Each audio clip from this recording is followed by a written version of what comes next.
Don't you think it's time for the city of Savannah to have an honest tourism management plan? Let SCAB start paying its fair share? And the hospitality industry needs to increase its wages? The impacts of new growth should not cost residents. All local elected officials on council and commission should have term limits. We're working hard to accomplish these policies. We need your help. Please contribute whatever you can, $5, $10, or $20, by going to bettersavannah.org. Donate. Thank you.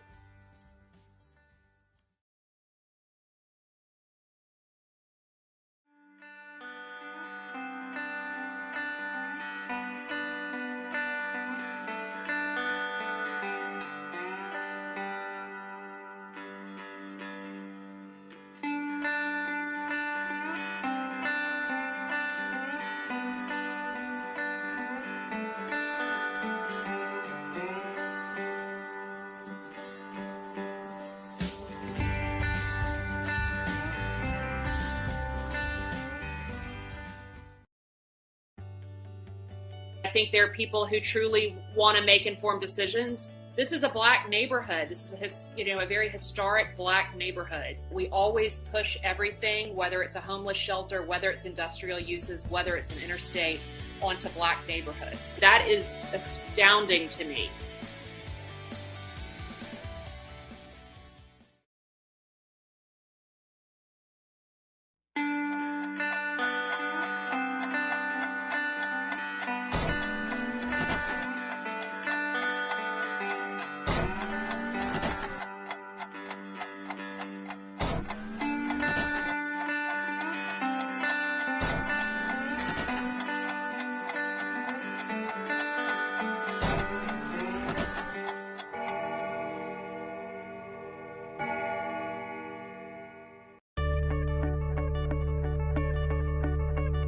But I think there are people who truly want to make informed decisions. I'm very pro-local controls. I am a staunch Democrat. We want everybody to vote. Thank you for doing that. The following show and broadcast is a production of Better Savannah, an independent expenditure committee dedicated to better policy outcomes at the state and local level. The views, opinions, and statements made by the hosts and/or their guests do not necessarily reflect the views of Better Savannah.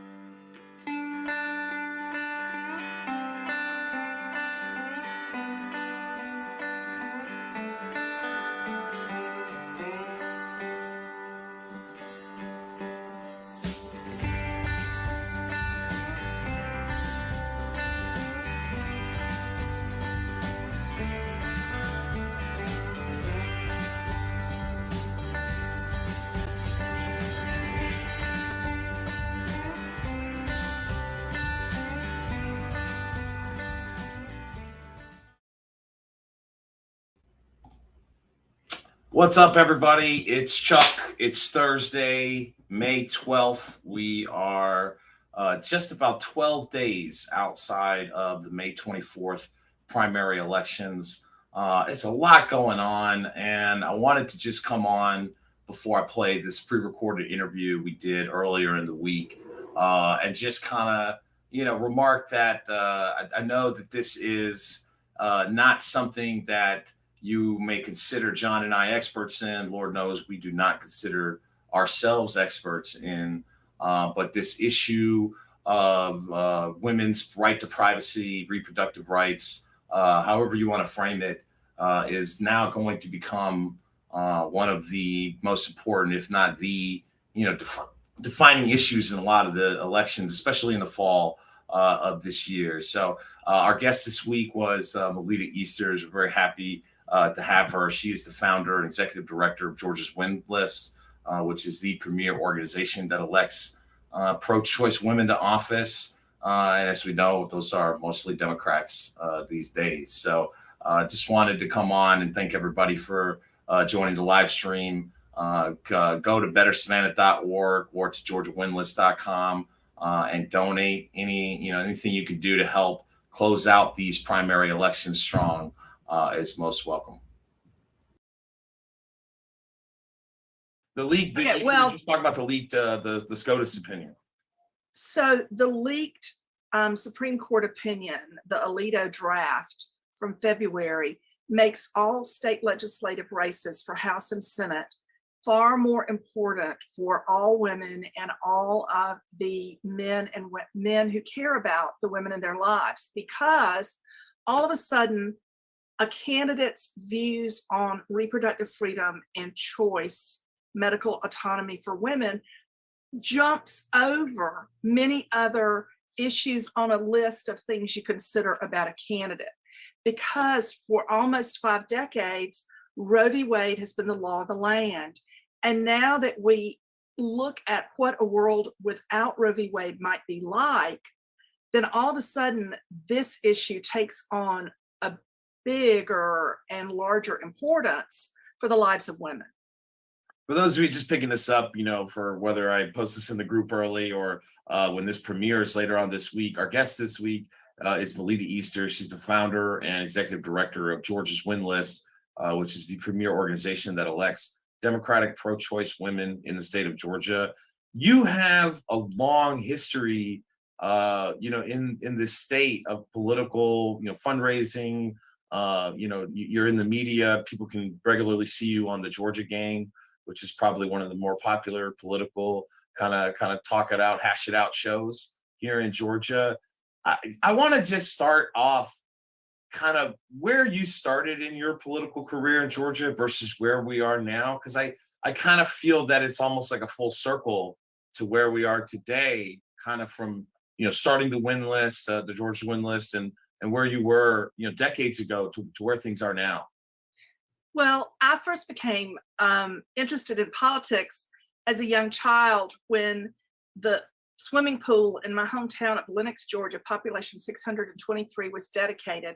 And all the men in jubilation threw all the politicians into the pool first, wearing their dress-up suits. And I thought that made politics look like something really, really fun. And then I went to college and got a degree in journalism. And I started out as a young reporter during the Watergate era, like so many others.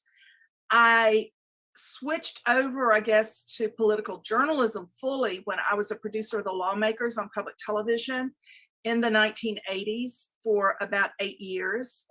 I was Roy Barnes' press secretary the first time he ran for governor when he lost to Zell Miller. And then in 1999, when Mary Margaret Oliver lost her bid for lieutenant governor in a race that we, all the women who supported her, thought she was far more qualified for, and that the Good Old Boy Network had rallied behind Mark Taylor, we decided that Georgia needed a Good Old Girls Network of well-connected women who could help women candidates win statewide office and legislative seats. And so that was the impetus for starting Win List. I had attended some events held by Emily's List, the national PAC, which has changed the face of Congress before that, and we modeled ourselves after Emily's List, and we're the second oldest state-based organization modeled after Emily's List in the nation. Talk a little bit about your successes since starting that organization, because as we were talking, now that this leaked SCOTUS decision is out, and more importantly, if it becomes the actual decision rolled out in June, you have this kind of immediate chain reaction of so-called trigger laws. Right.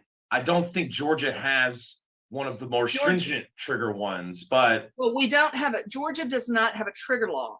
okay. But what we do have is a 6-week abortion ban, which is pretty strict, which would take effect almost immediately upon the overturn of Roe v. Wade, because that law was appealed, it was set aside by a federal appeals court on the basis of Roe v. Wade. So when Roe v. Wade is yanked out from underneath the judicial firmament, so to speak, then that 6-week abortion ban is thought to take place, unless cooler heads within the Supreme Court prevail and there is some sort of take effect deadline that would allow the states to have time to maybe adjust their laws. Because, for example, in Michigan, the law which would take effect goes back many decades and is not probably what the citizens of Michigan would want to have as their law. And some of these abortion bans that have been stayed by the federal courts, like the Georgia one, are laws that were passed by legislators thinking Roe v. Wade was the law of the land. Some of them are hastily written and poorly written and might well cause a good bit of chaos if they are just implemented overnight. So we're hoping that the Supreme Court will give us a year or so to gradually phase in and review all the existing laws on the books, because this is a nationwide need for stepping back and looking at the big picture. But I veered from your original question was about the founding of Windlist and what we've managed to do. When Windlist was founded in 1999, Georgia ranked 32nd in the nation for the percentage of women legislators in our General Assembly. And now, even as all the other states have increased their number of women legislators, we have leapfrogged over to rank 19th in the nation. Wow. So right now, Georgia has 33.9% women legislators. Congress has 31.1% women legislators. And the national average for women legislators nationwide is 26.9%. So we are faring very well in Georgia, comparatively speaking. We're one of the prominent states in the Southeast. The only other state ahead of us is Florida, and that only happened about 2 years ago. But the difference between Florida and Georgia is, even though Georgia has a trifecta of Republican control in our state, the number of Democratic women who serve in the General Assembly is 3.2 to every Republican woman. So that 3.2 to 1 margin is quite significant because, for example, in Florida, it's more close to 1 to 1 Democratic women to Republican women. So we've really made a significant difference in the number of Democratic women we've helped elect. Right now, we've helped elect more than 75 women. 46 of them currently serve, including Savannah's own Edna Jackson. I wanted to bring that up actually because our committee, our group, Better Savannah, was kind of started during the 2019 city council cycle, supporting mostly women candidates. At the top of that ticket, which was former state senator Regina Thomas, who we're both very close with, we're big fans of. And we had this 10-year gap where we did not have a woman in our delegation in Chatham County at all. And so the addition of former Mayor Jackson, state representative for House District 165, most welcome. She's been on our show. There's a lot of mutual respect there, even though there's some policy disagreements from time to time. However, Representative Jackson, is obviously not going to be there forever. I would imagine she'll serve the full term that she will win this year uncontested. But beyond that, I think it's really just up to how she feels. So, the reason we reached out to you is because we have this Democratic primary in the heart of Savannah. And 2 years ago, it was the first time that it was an open or even a contested race since J. Craig Gordon, the first African-American to hold that seat, had won in 2006. He served for 7 terms. And he is very involved in kind of the redevelopment of the West Side with the arena and the fairgrounds. He's got a lot of things he kind of stepped away from politics to do. And so there was a 5-way race 2 years ago. And Anne Westbrook lost in what has to be one of the closest Democratic primary runoffs for a state house seat. 19 votes, heartbreaking. And the thing that I respected so much about Anne Allen is that she spent days helping voters cure ballots. not knowing whether those voters were going to vote for her or not, but because she had a commitment to every vote counting. And I just have a lot of respect for Anne Allen for a whole lot of reasons, but that just showed the real commitment to democracy that she has, that she spent that time during the runoff trying to make sure that every vote was counted. She's an exceptional candidate. Windlist has endorsed her yet again.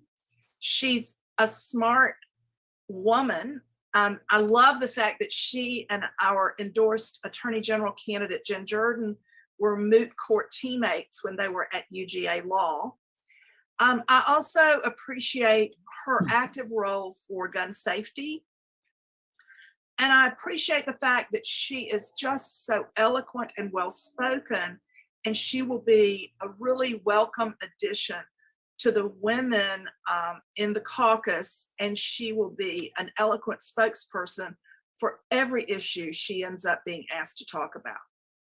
She's always very well prepared, and she works hard, and she studies an issue thoroughly before she makes a decision about it.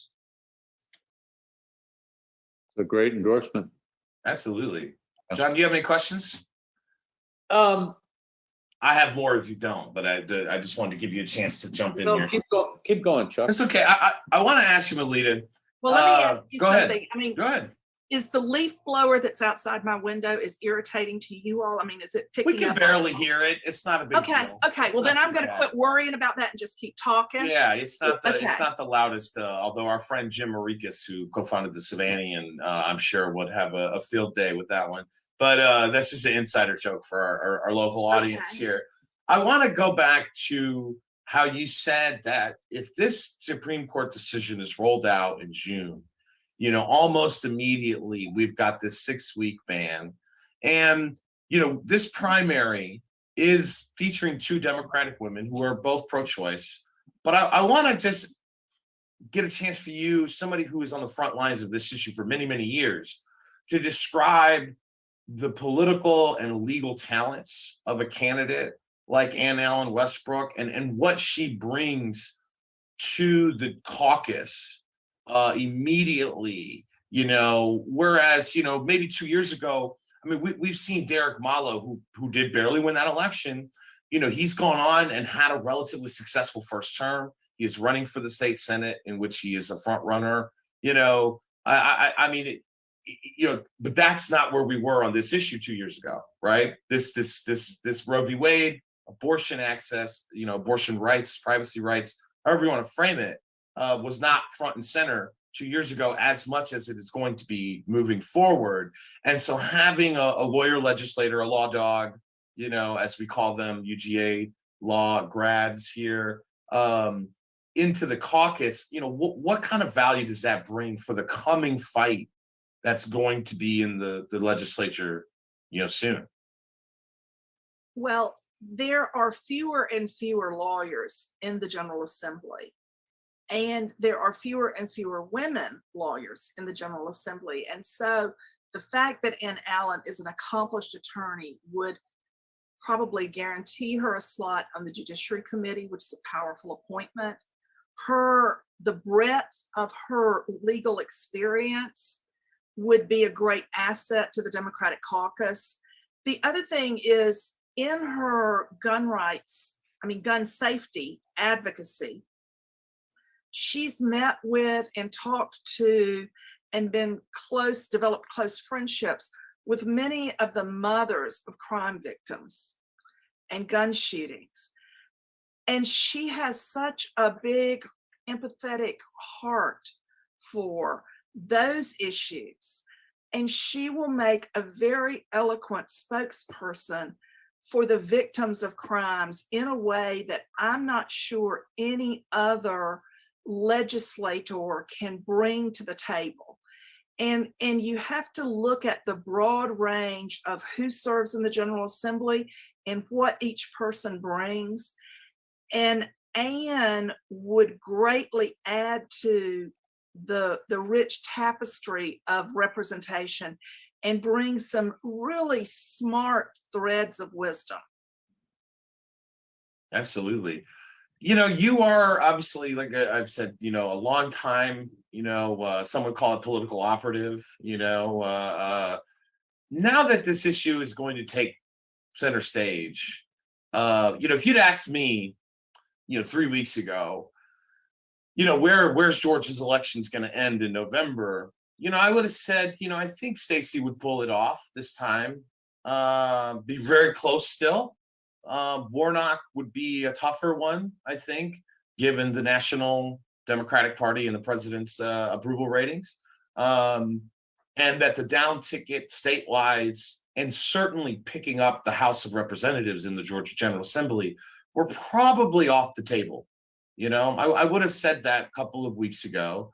And now that this issue is going to take a big portion, I think only 10% inflation is going to be an issue that keeps pace with abortion rights and women's rights going through to November.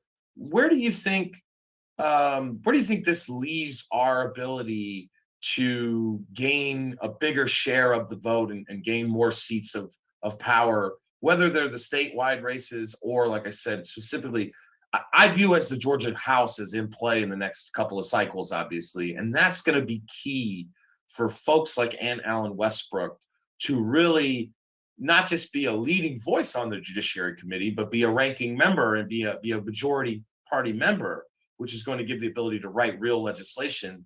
What are your thoughts on what this change in law from the Supreme Court does to the political dynamics going through to November? Well, all smart bets are off the table right now because this has changed the political landscape. And everything about this election cycle is turnout. And all of a sudden, you have a highly motivating factor to increase turnout. And women in the middle, and some Republican women who have not considered reproductive freedom as a top thing on their list of what they vote on the basis of, are suddenly moving that to the top of their list. And there are Republican women who are diehard Republicans who will not vote for these hard right, ban abortion, no exemptions for rape and incest kind of candidates that David Perdue and others on the Republican ticket are pushing candidates to be. And so I think that it certainly improves the chances of Stacey Abrams, of Jen Jordan, of Bee Nguyen, of Nicole Horn, and of a number of our legislative candidates in races where the seat is genuinely in play. And the other thing that this will do is in rural parts of Georgia where women maybe haven't voted in great numbers before, they'll vote in higher numbers, and maybe those seats will still go red. Statewide ticket operates on the basis of what I like to call the rising blue tide lifts all boats. And everybody thinks of that as a sailing term, but it's really an economic term that became popular when President Kennedy used it a lot in his administration. And because President Kennedy sailed, everybody thought it was a sailing term, but it was really an economic term. So I insert that little word blue in there and say the rising blue tide lifts all boats, because when you combine the higher Democratic Performance Index in a number of rural counties, all of a sudden 400 votes more in one county and 500 more votes in another county and 600 votes in the adjoining county, those all add up to give statewide candidates the margins they need for victory. A question I've got, I want to, I don't know how much time we have left, but I want to press on is that I think the number is 12 seats in this House that we're down. Is it 12, net 12 in I think that, it is. I mean, yeah. 481, the 6-week abortion ban. passed with only 92 One vote. votes by one vote. Yeah. The requisite constitutional majority that the speaker always gavels on is 91 votes. So that means that some Republicans walked. And so the votes on abortion may be closer than we think. Oh, definitely. Number two,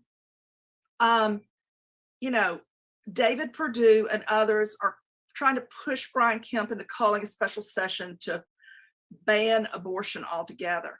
The Republicans can't really afford to do that because they can't afford another vote that puts their legislators on record, particularly with a real severe, complete abortion ban with no exemptions. And 6 weeks is very severe, really, because there are a lot of women who don't even know that they're pregnant at 6 weeks. Right. And so 6 weeks is about the bottom edge of abortion bans, which are not absolute bans. The other thing that we saw this past session, and it came out of the Senate, was there was a bill that there is a prescription protocol for early stage abortions. It's 2 different drugs, and they can be prescribed by telemedicine appointment. And the Senate passed a bill which would require an ultrasound, an in-person doctor visit, and picking up the drug at the pharmacy, and it would prohibit prescribing the drug on any college campus. And that bill passed the Senate, but was never called in the House. And I think Speaker Ralston didn't want to force a vote on that issue because he knew how damaging it could be to the political chances of his caucus if he had them all on record for that vote. And so that shows that they've really been trying to put control over how women make medical decisions. And, if Viagra, let's just say, required an in-person doctor visit, some sort of exam that men wouldn't like, and it couldn't be prescribed at senior citizen residences or health centers, men wouldn't like that very much. Well, I mean, I've even seen the polling. I mean, the polling is that 7 out of 10 people in this country, did not want to see this change. That means that there is a significant portion of men like ourselves who are not in favor of restricting beyond, say, what people would consider viability, in the late trimester, right? You know what I mean? I think there's a line where most people are reasonably okay, right? But I think that as long as, to me, if we are not going to win the Georgia House, it's going to be harder and harder to, guarantee that, this 6 week doesn't stay in place, this 6 week effective ban. Do you see a path? Because our audience is the Savannah area, the Chatham County area specifically, and Representative Ron Stevens, who is our chairman of our delegation. We are the only top 10 populated Democratic county in the state of Georgia that has a Republican majority delegation, right? Our chairman, Ron Stevens, is a pharmacist, a licensed pharmacist who does not carry, any contraception or Plan B or any of that stuff, right? And he is one of those lawmakers you described who, in the final totality of the heartbeat bill, walked out of the chamber, right? Walked for the vote, to not be one of the ones to put his name on it. So there is recognition to someone like me that obviously there's some trepidation amongst the Republican Party of how far to take this now that the Supreme Court appears poised to hand it back to the states, which is all that they've already always argued on. I mean, Roe v. Wade is not abortion itself. It's who gets to decide the regulations. Is it the federal guaranteed right, or is it 50 states, like zoning rules or whatever? You know what I'm saying? We're trivializing this personal right to a point where I think it's kind of like, what are we going to do to get a majority without beating a Ron Stevens who only wins by 900 to 1,000 votes every few years lately? Well, but if you think about in a big city like Savannah, 900 to 1,000 votes, if you've got enough angry mama bears out there, they could show up. Now, I don't think he has an opponent this time, but he has to know that women may be looking at running against him the next He has several. time. He has several opponents. He's got a primary opponent. He has a woman Okay. primary opponent in this Republican primary, and Marcus Thompson, the nominee from last time, is running again. So Good. I mean, there's a chance for a pickup. And so to me, if we can grab a few of these pickup seats in the Metro Atlanta area and come down And here, I assure you we will. I think we're correct. But we will pick up seats in the metro area, and we have some fluke kinds of rural area places where we can pick up seats. And so I think the turnout will surprise people.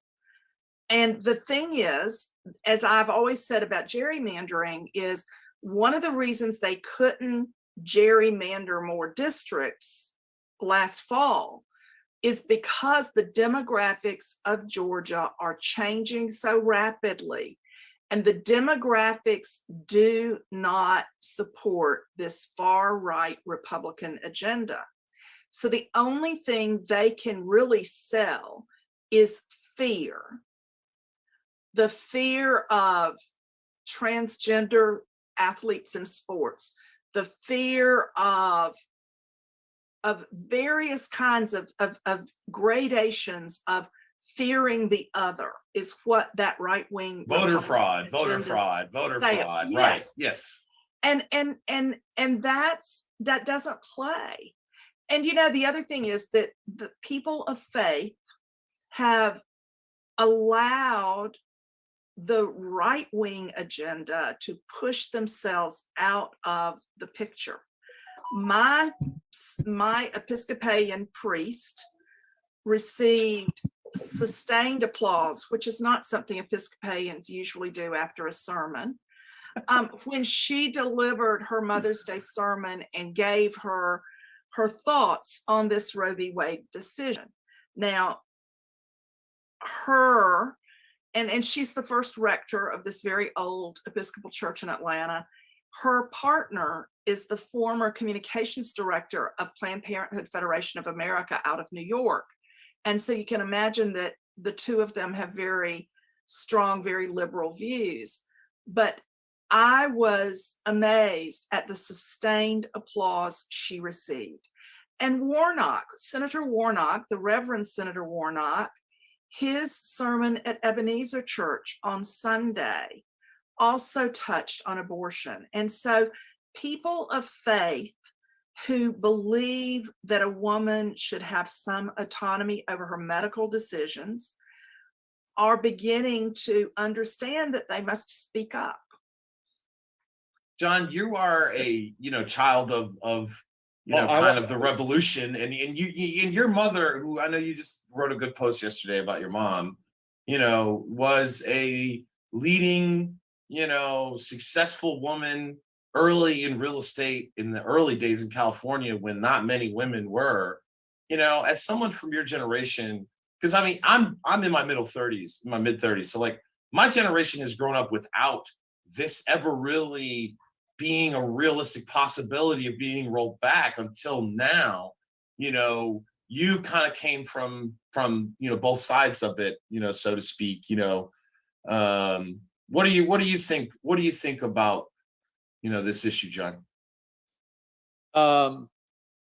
I guess I'm grateful that I'm old enough to remember when, and now have it come back and have to struggle for it again. It's not often in life that you have to fight fights twice or three times. And by the way, Melinda, we Melita, it's Melita, John. Melita, forgive me.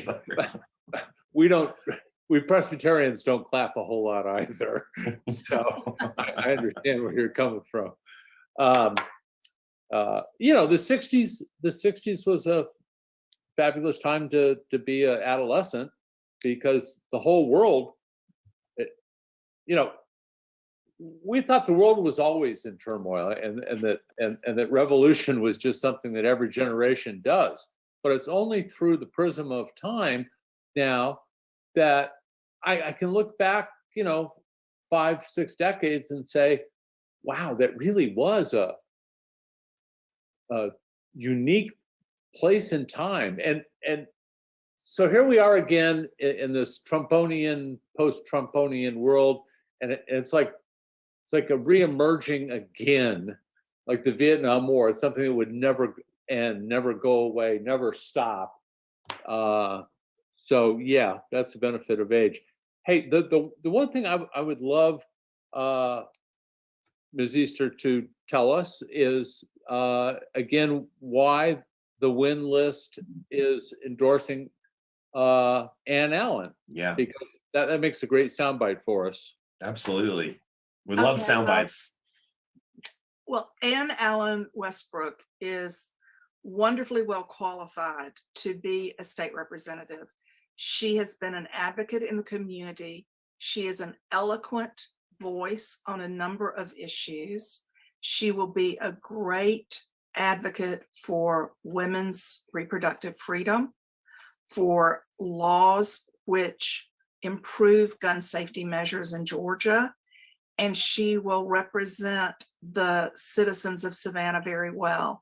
I know her to be a very empathetic listener, and that is one of the key qualities for a good representative. Not everybody remembers that listen and silent have the same number of letters and the same letters in both words. And Anne knows how to listen well and translate the wishes of her citizens into strong legislative policy. Excellent. And could you just give me your name and your position with the organization, and Sure. and that that you're proud to endorse Anne Allen Westbrook? I'm Melita Easters, the Executive Director and Founding Chair of Georgia Win List. We are thrilled to endorse Anne Allen Westbrook for a House seat in Savannah and look forward to having her join our previous board member and your most recently elected State Representative Edna Jackson under the Gold Dome in Atlanta. Absolutely. Well, Melita, I really can't thank you enough for taking some time. I appreciate there's your one rolling. more thing I wish What do y'all you got?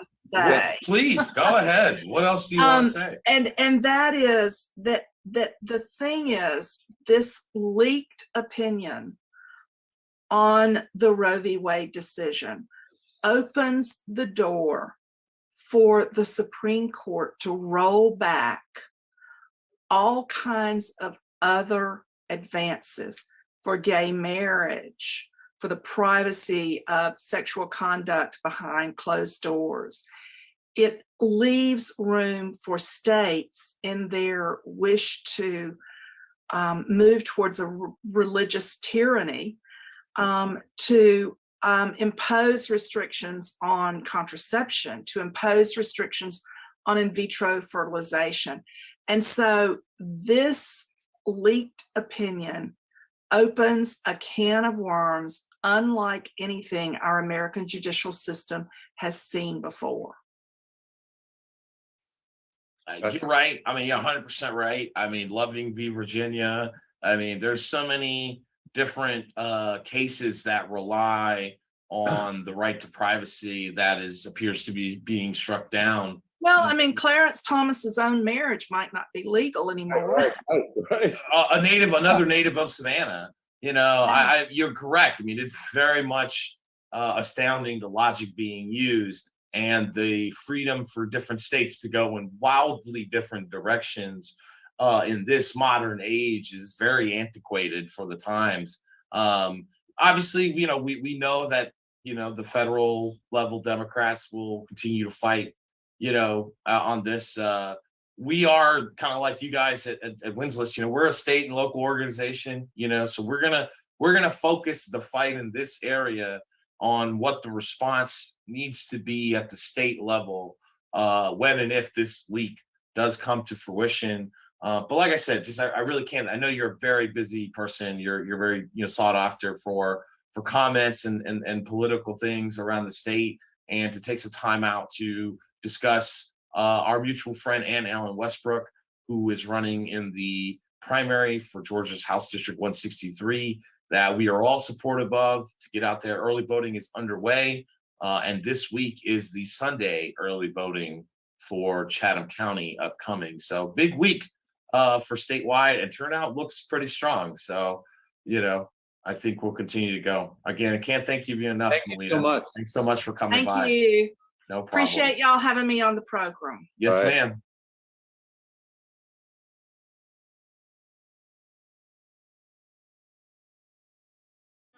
Don't you think it's time for the city of Savannah to have an honest tourism management plan? Let SCAB start paying its fair share? And the hospitality industry needs to increase its wages? The impacts of new growth should not cost residents. All local elected officials on council and commission should have term limits. We're working hard to accomplish these policies. We need your help.